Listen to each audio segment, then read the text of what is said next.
So in this video, we are going to focus more on theoretical genetics. And first of all, we'll begin with a basic introduction of the different terms that will be used in theoretical genetics. So let's get started with the first term. And remember, these terms are really, really important. If you don't understand these terms, you may have difficulty in understanding the remaining part of theoretical genetics. So the first term that we are going to study in this video is a genotype. Now, genotype refers to the allele combination of an organism. If you remember, in one of the previous videos, we've done these few terms. We've done what a chromosome is, what an allele is, and what a gene is. So the allele combination of an organism is known as a genotype. For example, in case of tall and dwarf pea plants, the genotype of capital T is one example. There can be another genotype, that is capital T, small t, and there can be a third genotype, which is small t, small t. So in case of capital T, this means that both the gametes, they carried the allele for capital T. In the middle case, it means that one of the gametes carried a capital T allele, the other one carried a small t allele, and in the last one, it means that both gametes that resulted in the plant, they carried the small t allele. So that is the genotype, which is basically what we write on paper using all these symbols and letters. After that, the next important concept that you need to know is what is a phenotype. Now, a phenotype refers to the characteristics of an organism. The characteristics that can be seen or that can be observed. For example, in case of a pea plant height, there are two possible phenotypes. One is tall and one is dwarf. There is no pea plant that is going to be a mixture of both of them, or less than tall but more than dwarf, but only two phenotypes are possible, that is tall and dwarf. So this is determined by a combination of factors, that is, it's determined by the genotype, and we will see how genotype affects that, and some environmental factors as well. So let me mention it here. The next important term that you need to know is the dominant allele. Now, the dominant allele is the allele that has the same effect on the phenotype whether it is present in the homozygous state or it's present in the heterozygous state. Now, homozygous state means when both alleles of the gene are same. For example, capital T, capital T. Now, if the genotype is capital T, the plant is going to be tall. If the allele combination is heterozygous, that means two different alleles, that means T, which is one is capital and one is small. Even in that case, the plant is going to be tall. So that means the capital T allele is the dominant one. Because even in the homozygous condition, it leads to the phenotype of tall. And even in the heterozygous condition, the phenotype is still tall. So it does not matter. So that means when the mixed combination is present, the capital T always dominates the small t. That is why we call it a dominant allele. And by using the conventions of science and genetics, we always represent the dominant allele with a capital letter. So what about the small t? What is the small t known as? The small t, it is known as the recessive allele because it does not dominate. So by definition, a recessive allele is an allele that only has an effect on the phenotype when it is present in the homozygous state. So when will a pea plant be small or dwarf? Only when both the alleles are recessive. Only in this case, it's going to be a dwarf plant. So I hope you're understanding this.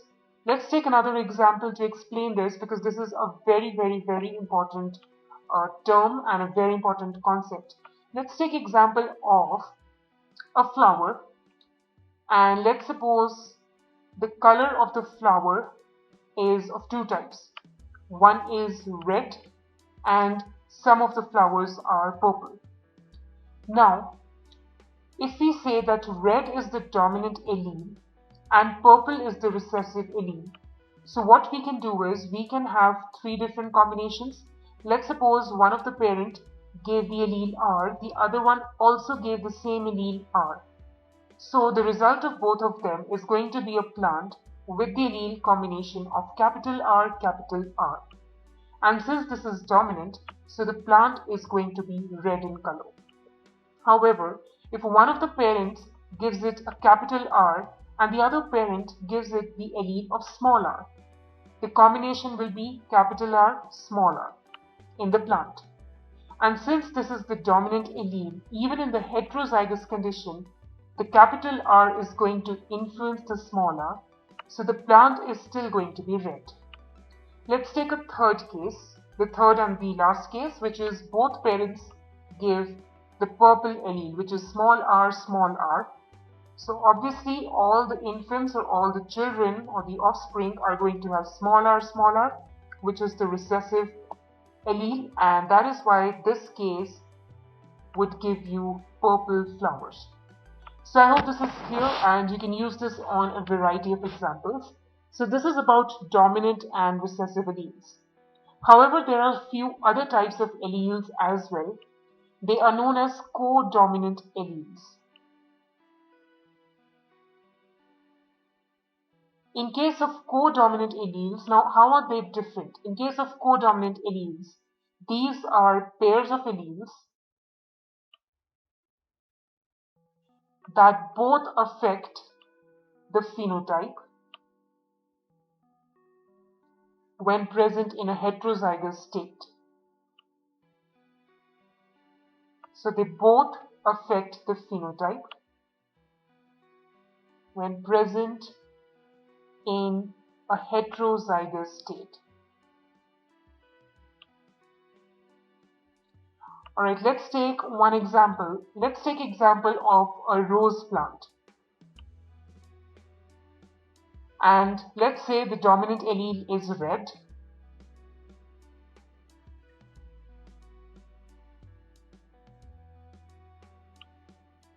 And small r refers to white. We can't really say it's a recessive allele because the example that we are using is for codominant alleles. That means both of them are dominant, which is a rare case,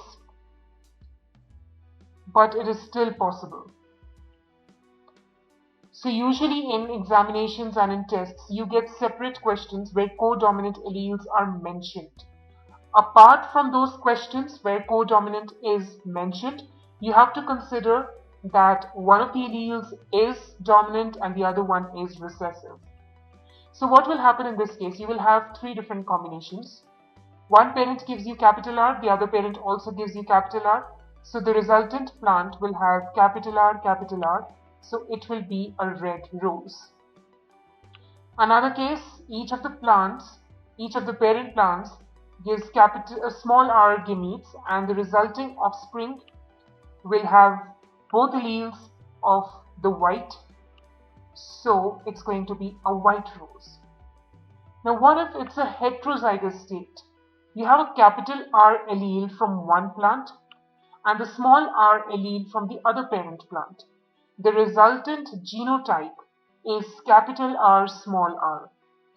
Now, unlike the previous cases where one of the alleles was dominant, in this case both of them are codominant. So they both affect the phenotype. So now the rose that you will have will be a combination of both and will be a pink rose. That means it will have red as well as white color. So this is the example of a codominant allele. So I hope this was quite clear, and it's very rare, but it's still possible. The next important thing that you need to know about is locus. And locus refers to location. It refers to the particular position on homologous chromosomes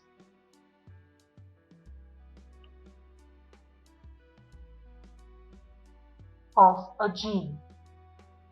So it's the area of the chromosome in which a gene is situated. And we've already done a few terms. Now I hope you remember what was homozygous. Homozygous could be, for example, capital T, small t, small t. So basically having two identical alleles of a gene. Two identical alleles of a gene. And the other term which is related is heterozygous. For example, capital T, small t. In this case, two different alleles of a gene. So I hope this was clear. And we'll be studying a few diseases further in the videos. And in those diseases, there will be a term that we will come across a lot of times, which is known as a carrier. So I'll just discuss it in brief in this video, but in the other videos, we will do it in a little more detail. Now, carrier is an individual that has one copy of the recessive allele. If it has only one copy of the recessive allele, means the other allele is going to be dominant. So basically, it is always a heterozygote, or it is present in the heterozygous state. And it has one copy of a recessive allele that causes a genetic disease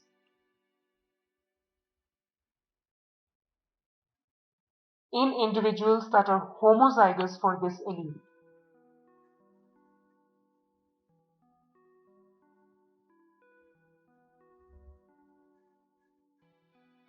For individuals who are homozygous for the allele. Now let's take an example for that. Let's suppose there are two alleles. One is, let's just say it is A. Now in this case we are considering all alleles as capital A, but there are three different combinations. Now let's suppose there is one recessive allele that causes a genetic disease for individuals homozygous for this allele. For example, allele A with capital D, and you have allele A with capital D. In both these cases, these are the dominant alleles, but they cause no disease. In this case, the last one, you have allele A with a small d, which is the recessive allele. The other allele is also recessive, so we will label it small d. Now, it's a homozygous condition where both alleles are recessive. In this case, the person will suffer from a disease. Now, the middle condition, one of the gametes or one of the parents gave the allele capital D, which is the dominant one, and the other allele is recessive. In this case, the person will not have a disease, but he will be known as a carrier. That means he does not suffer from the disease, but he does have the ability to carry the disease forward to the next generation. So in the next few videos, we'll be discussing two very common examples of this. One is red-green color blindness, which is an example of this, and the other disease is hemophilia. Alright, so this is something that we'll be discussing in greater detail later on. And that is all for this video. We have only discussed the few common terms that will be used in theoretical genetics. And I hope you were able to understand all of